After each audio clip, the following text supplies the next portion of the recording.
నమస్కారం ఘంటారావానికి స్వాగతం. ముందుగా ప్రధాన అంశాలు. సంక్షేమం అభివృద్ధి ధ్యేయంగా ప్రభుత్వం పనిచేస్తుందన్న భట్టి. రాష్ట్రంలో పేదలు లేకుండా చేయడమే ప్రజా ప్రభుత్వ లక్ష్యమని వెల్లడి.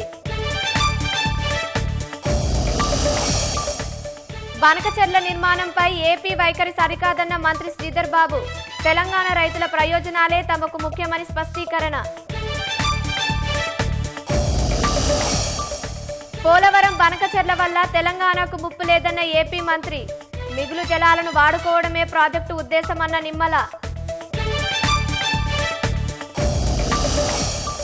గతంలో కాంగ్రెస్ ఓటమికి ఫోన్ ట్యాపింగ్ కారణమన్న పీసీసీ చీఫ్. రాజకీయాల్లో బీఆర్ఎస్ నేతలే ఉండేందుకు కుట్ర పన్నారని ఆరోపణ. కాప్రా జీహెచ్ఎంసీ ఇంజనీరింగ్ విభాగంలో ఏసీబీ సోదాలు. 1,20,000 లంచం తీసుకుంటూ పట్టుబడిన చర్లపల్లి డివిజన్ ఏఈఈ స్వరూప.